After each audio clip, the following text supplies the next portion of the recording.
बचपन में हम सब ने एक कहानी सुनी थी, उस किसान की जिसके 10 बेटे थे और वो उन सबके हाथ में एक एक लकड़ी देकर उसे तोड़ने का कहता है, जो कि वो आसानी से तोड़ देते हैं। लेकिन जब उन सब लकड़ियों को एक साथ मिलाकर तोड़ने का कहा जाता है तो वो किसी से नहीं टूट पाती। कहने को ये सिर्फ एक कहानी है, लेकिन देखा जाए तो इसमें जीने का एक राज छुपा हुआ है। इंसान इस दुनिया में अकेला आता है और उसे अकेले ही जाना भी पड़ता है। जमाने की सारी मुश्किलें उसे अकेले झेलनी पड़ती हैं। जिंदगी का सारा बोझ उसे अकेले उठाना पड़ता है। और ये रूल हर एक के लिए कांस्टेंट है, दुनिया के सबसे अमीर इंसान के लिए भी और सबसे गरीब इंसान के लिए भी। हमने इंसानी ज़िंदगी को कंफर्ट देने के लिए इन्वेंशंस तो कर दिए हैं, लेकिन ह्यूमन स्ट्रगल आज भी वही है जो आज से 5000 साल पहले हुआ करता था। और बढ़ती हुई आबादी के साथ साथ ये स्ट्रगल और ज़्यादा मुश्किल होता जा रहा है। हमने मोबाइल, कंप्यूटर्स और इंटरनेट तो बना लिए हैं, लेकिन अब तक कोई ऐसा तरीका नहीं खोजा जिससे ह्यूमन स्ट्रगल कम हो सके। तो अगर इंसान अपनी इस स्ट्रगल को कम करने का कोई तरीका ढूंढने बैठे तो आपके ख्याल में सबसे बेहतर तरीका क्या होना चाहिए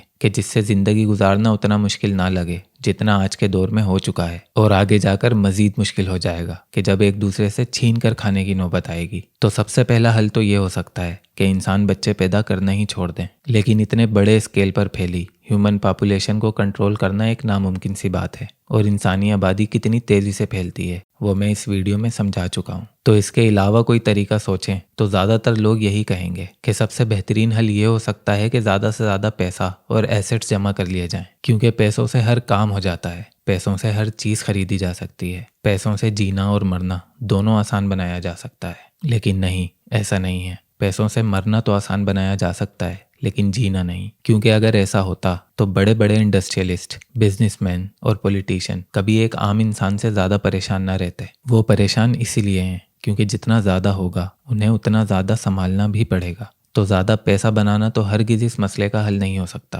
पैसा और एसेट्स भी नहीं, और पॉपुलेशन कंट्रोल भी नहीं। तो फिर क्या तरीका हो सकता है ह्यूमन स्ट्रगल को कम करने का? इसका जवाब है कि इंसान की मदद सिर्फ इंसान कर सकता है, दुनिया की कोई दूसरी ताकत नहीं कर सकती। अल्लाह भी इंसानों की मदद दूसरे इंसानों से ही करवाता है, यहाँ तक कि अल्लाह ने अपने सारे पैगंबर इंसानी रूप में ही भेजे। तो सुनने में थोड़ा हाइपोथेटिकल लग सकता है, लेकिन क्या हो अगर दुनिया के सारे इंसान 10-10 लोगों के ग्रुप्स में बट जाएं, जो आपस में हमेशा एक दूसरे से मुखलिस और अच्छे बुरे वक्त में साथ देने की कसम खाएं। बात थोड़ी अजीब ज़रूर है, लेकिन अगर प्रैक्टिकली देखें तो इसको अप्लाई करके इंसान का जीना और मरना दोनों आसान हो सकता है। बुरे से बुरा और अच्छे से अच्छा इंसान भी अपने आसपास 9 मुखलिस लोग तो ढूंढ ही सकता है। इस दौर में एक इंसान की जान की हिफाजत मुश्किल हो सकती है, लेकिन 10 बंदे मिलकर एक एक जान की हिफाजत आराम से कर सकते हैं। आज एक बंदा अकेले घर नहीं खरीद सकता, लेकिन 10 बंदे मिलकर एक एक करके 10 घर आराम से बना सकते हैं। आज एक बंदा अकेले कार नहीं खरीद सकता,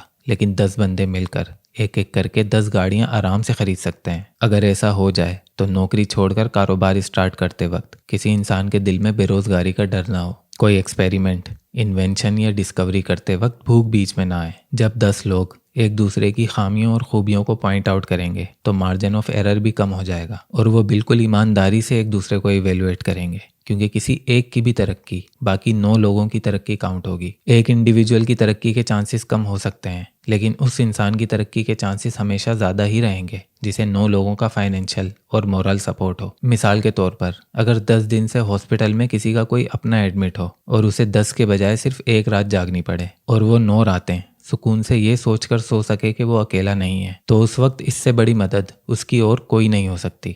इस बात को वो समझ सकते हैं जो इस चीज़ से गुजरे हों। ये सिर्फ बातें नहीं हैं, मैं ऑलरेडी एक्सपेरिमेंट के तौर पर इस तरह के 2 ग्रुप्स बनवा चुका हूँ, और आपको सुनकर हैरानी होगी कि उनमें से किसी एक को भी कभी एक दूसरे की ज़रूरत नहीं पड़ी, लेकिन सिर्फ इस बात के ख्याल ने कि वो अकेले नहीं हैं उन्हें बहादुर और डिसीजन टेकर बना दिया, और वो सब अपनी ज़िंदगी आराम से गुजार रहे हैं। अब आप खुद सोचें कि जब 10 बंदों की यूनिटी ये रिजल्ट दे सकती है तो 100 बंदे मिलकर क्या कर सकते हैं, 1000 मिलकर क्या कर सकते हैं, लाख मिलकर क्या कर सकते हैं। और अगर ऐसा कानून बना दिया जाए कि एक का हिसाब 10 से लिया जाएगा, 10 का वोट एक काउंट होगा, तो सिर्फ कुछ सालों में ही हम इतनी तरक्की कर जाएंगे कि सोच है आपकी। सोच कर देखें कि जब एक बंदा जुर्म करेगा और उसकी सज़ा 9 बंदों को बराबर मिलेगी, तो वो 10 लोग कभी ऐसी नौबत ही नहीं आने देंगे कि उनमें से कोई जुर्म करे। लोगों को ट्रैक करना आसान होगा, क्राइम रेट में वाज़े कमी आएगी, लोगों की मेंटल हेल्थ इंप्रूव होगी, लिटरेसी रेट बढ़ेगा, इकोनॉमी स्ट्रांग होगी, लोग प्रॉब्लम सॉल्विंग बनेंगे,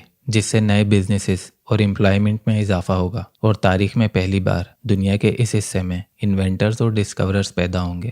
ہے تو یہ ایک ہائپوتھیٹیکل سینیریو، لیکن انیشیل لیول پر ہر چھوٹے بڑے انسان کے لیے پاسبل ہے۔ اپنے آس پاس نظر دوڑائیں، آپ 9 مخلص لوگ تو ڈھونڈ ہی سکتے ہیں، اور اگر نہیں ڈھونڈ سکتے تو آپ کو واقعی میں آئینہ دیکھنے کی ضرورت ہے کہ آپ میں ایسی کیا خامی ہے کہ آپ آج تک 9 مخلص لوگ نہیں کما پائے۔ خود کو بدلیں، اس بات کو پہچانیں کہ پیسے کمانا تو بہت آسان ہے، لیکن مخلص لوگ کمانا بہت مشکل، اور اپنی کمیوں پر قابو پا کر لوگوں سے مخلص ہونا سیکھیں تاکہ لوگ آپ سے مخلص ہو پائیں۔ اور جب آپ 9 مخلص لوگ کما لیں تو میری اس 10 لوگوں والی تھیوری پر عمل کر کے دیکھیے گا۔ کچھ دنوں میں ہی آپ کو فرق دکھنا شروع ہو جائے گا اور آپ کو سمجھ آ جائے گا کہ پاور آف یونٹی کس چڑیا کا نام ہے۔ اسلام کا بنیادی اصول کیا تھا کہ جس سے یہ دنیا پر نافذ ہوا، کس طرح اس پاور کا استعمال کر کے دنیا کی بڑی بڑی سویلائزیشنز نے ترقی کی، اور کس طرح اس کا صحیح استعمال کر کے صرف 10 لوگوں کی نہیں بلکہ پوری پوری قوموں کی قسمت بدلی جا سکتی ہے۔ لیکن شروعات ہمیں 10 لوگوں سے ہی کرنی پڑے گی،